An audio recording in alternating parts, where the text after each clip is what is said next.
Assalamualaikum warahmatullahi wabarakatuh. Nama saya Muhammad Mustafa Yasunanda.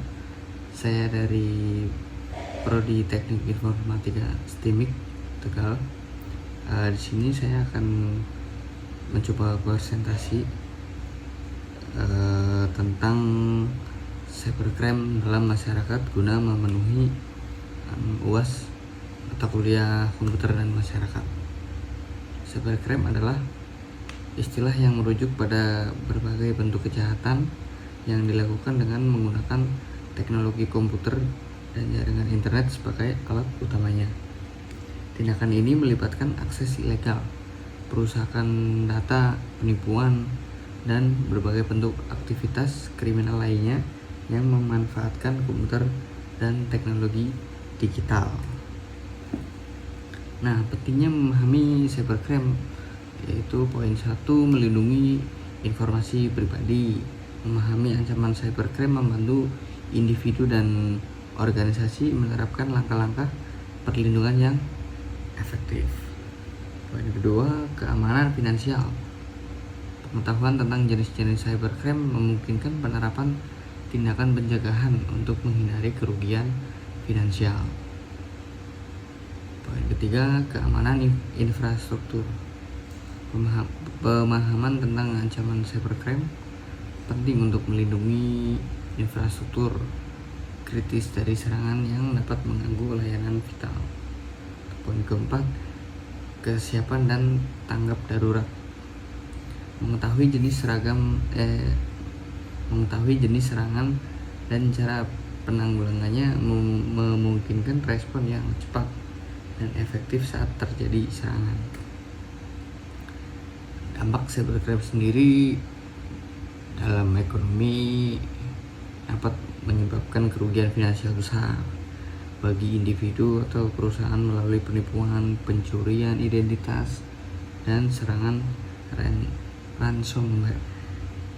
Untuk dampak sosial sendiri, serangan cybercrime dapat menyebabkan masyarakat kehilangan kepercayaan terhadap layanan online dan menghambat adopsi teknologi baru.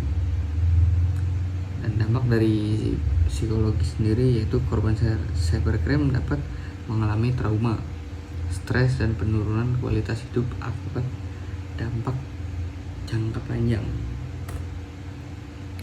Nah, jenis-jenis cybercrime sendiri, yang pertama ada hacking, akses ilegal ke sistem komputer. Yang kedua, phishing, penipuan melalui email atau situs web palsu. Yang ketiga ada identity theft, pencurian identitas untuk melakukan kejahatan. Nah, yang keempat adalah malware. Fungsinya ya sangat berbahaya, penyebaran perangkat lunak berbahaya. Nah, apa upaya pencegahan cybercrime? Yang pertama tentunya edukasi dan kesadaran, meningkatkan pengetahuan bagi masyarakat sendiri tentang ancaman cybercrime.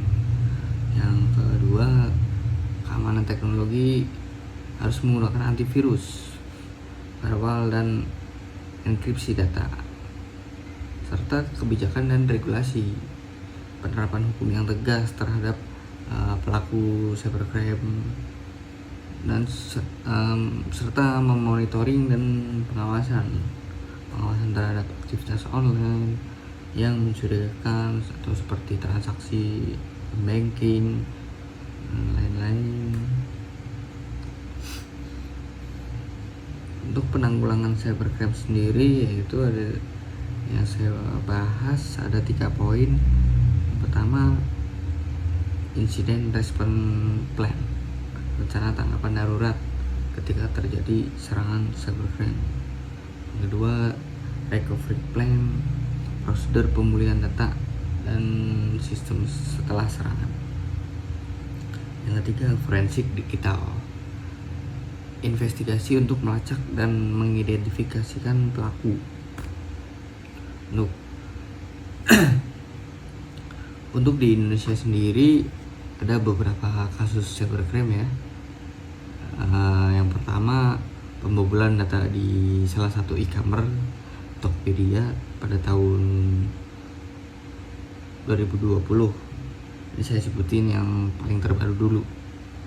Kebocoran data pengguna sebanyak 91 juta akun, beresiko pencurian identitas dan penyalahgunaan informasi pribadi. Yang kedua, penipuan online di e-commerce. Kurang lebih sama ya, sama di Tokopedia. Penipuan dengan modus penjualan barang murah yang tidak pernah dikirim menyebabkan kerugian finansial bagi si pembeli dan penurunan kepercayaan sendiri terhadap si e-commerce. Nah, yang terakhir, serangan ransomware di Rumah Sakit Harapan Kita pada tahun 2017. Sistem IT rumah sakit terkena ransomware yang mengunci data penting serta menyebabkan gangguan layanan dan biaya pemulihannya tinggi juga. Nah, kesimpulannya, kewaspadaan terhadap cybercrime sangat penting untuk melindungi diri dan organisasi.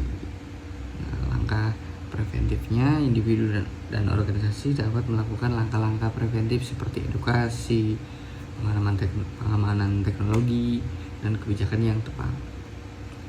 Serta peran serta masyarakat ini juga nggak kalah penting. Masyarakat berperan penting dalam melaporkan dan menanggulangi cybercrime, serta pentingnya kolaborasi, kerjasama internasional, peran pemerintah, partisipasi masyarakat. Karena kolaborasi antar negara sendiri dapat melawan cybercrime sangat diperlukan untuk meningkatkan efektivitas penanggulangannya.